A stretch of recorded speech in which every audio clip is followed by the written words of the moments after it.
(2020년을) 강타한 코로나19.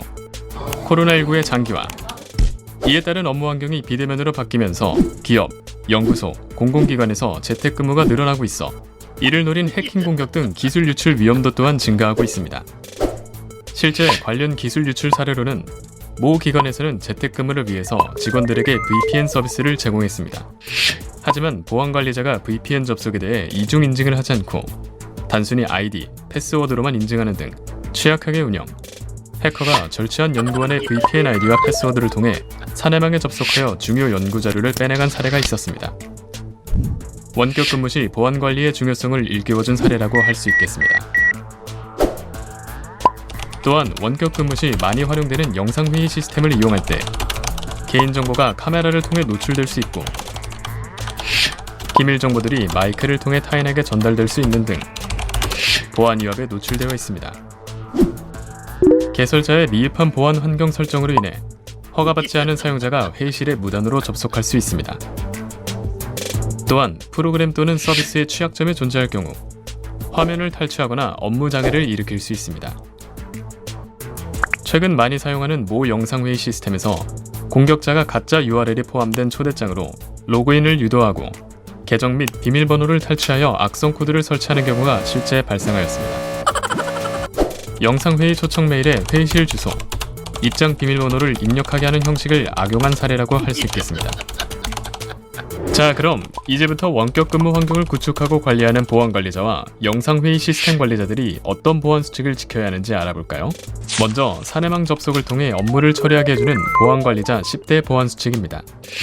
첫 번째, 사내 업무용 시스템 접속 시 직원들에게 재택근무 시 사용되는 모든 내용들은 회사의 자산이며 외부에 유출 시 관련 법률에 의해 처벌받을 수 있음을 고지해야 합니다. 두 번째, 재택근무자가 안심하고 업무할 수 있도록 회사에서 허가된 노트북이나 단말기를 사용토록 해야 합니다. 세 번째, VPN 서비스 제공 시 아이디, 패스워드 단순 인증 이외에도 OTP, 휴대전화 인증 등 다중 인증을 필수로 적용합니다. 네 번째, 재택근무자가 여러 곳에서 접속하는 다중 접속은 금지하고 하나의 계정으로 접속할 수 있도록 합니다. 다섯 번째, 맥 어드레스 인증 등을 통해 지정한 단말기에서만 접속을 허용합니다.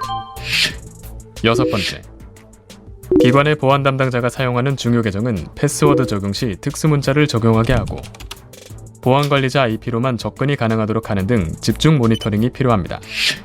일곱 번째, 노트북 등 재택용 단말기가 사내 시스템에 접속 시 랜섬웨어 등 악성 코드 감염 방지를 위한 백신 자동 업데이트, USB 쓰기 금지 등 시스템 보안 설정을 사전에 자동으로 점검하고 보안 설정이 완료된 단말기만 사내망 접근을 허용합니다. 여덟 번째, 혹시 모를 사고에 대비하여 계정 강제 잠금, 해제 및 데이터 삭제 등 원격으로 계정 통제가 가능하도록 설정합니다. 아홉 번째, 분실, 기술 유출 사고에 대비하여 개별 사용자 권한 구분으로 접속 이력 및 행위를 추적할 수 있는 로그를 활성화하고 상시 보안 모니터링합니다. 열 번째, 마지막으로 혹시 모를 랜섬웨어 등 악성 코드 감염에 대비하여 중요 자료를 저장하고 있는 공간에 대해서는 백업을 자동화합니다. 지금까지 회사 사내망에 접속하여 업무 처리 시 보안관리자가 지켜야 할 보안 수칙에 대해 알아보았습니다. 지금부터는 영상회의 플랫폼 관리자 보안 수칙에 대해 설명해 드리겠습니다. 영상회의 플랫폼은 보통 회사에서 직접 구축하는 직접 구축형 플랫폼과 클라우드 환경의 서비스를 가입해서 사용하는 서비스형 플랫폼으로 구분할 수 있습니다. 먼저 직접 구축형 플랫폼 관리자의 보안 수칙을 알아보겠습니다. 지정한 기기만 허용되도록 설정합니다. 기기의 보안 상태가 최신인지 점검합니다. 계정과 비밀번호 이외 추가 인증 수단을 적용합니다. 전용 장비의 취약점에 대해 관리를 지속적으로 수행합니다. 계정 통합 관리로 사용자의 이상 징후를 탐지 및 조치합니다. 다음은 서비스형 플랫폼 관리자 보안 수칙입니다. 기업 전용 유료 프로그램을 사용합니다. 사용자별 데이터 암호화 등 데이터 보호 서비스를 적극 활용합니다. 보안 패치를 지속적으로 적용합니다. 보안 공지는 개설자와 참석자에게 신속하게 안내합니다. 암호화 통신을 사용하여 데이터 노출을 방지합니다. 다시 한번 살펴볼까요? 보안관리자 10대 보안수칙. 보안관리자들은 재택근무에 관한 보안 의무사항을 고지하고 회사에서 허가된 장비를 사용합니다. VPN 제공 시 다중인증을 필수로 하고 하나의 계정으로 다중 접속을 금지합니다. 지정된 단말기만 접속을 허용하고 중요 계정의 패스워드는 특수문자를 적용합니다. 보안 설정이 완료된 단말기만 사내망 접근을 허용하고 원격 계정 통제 기능을 설정합니다. 로그 활성화 등 상시 모니터링하고 랜섬웨어 사고 대비 중요 자료를 백업합니다. 영상회의 플랫폼 관리자 10대 보안 수칙. 영상회의 플랫폼을 직접 구축하여 사용하는 관리자들은 지정한 기기만 허용하고 기기 보안 상태가 최신인지 점검합니다. 추가 인증 수단을 적용하고 전용 장비 취약점을 지속적으로 관리하며 계정 통합 관리로 이상 징후를 탐지하고 조치합니다. 영상회의 서비스 사용 관리자들은 전용 유료 프로그램을 사용하고 보호 서비스를 적극 활용합니다. 보안 패치를 지속적으로 적용하고 보안 공지는 신속하게 안내하며 암호화 통신을 사용합니다. 재택근무 시에도 방역만큼 중요한 보안. 마스크 착용은 불편하지만 감염증을 예방합니다. 보안 강화 역시 불편할수록 산업기술은 보호됩니다.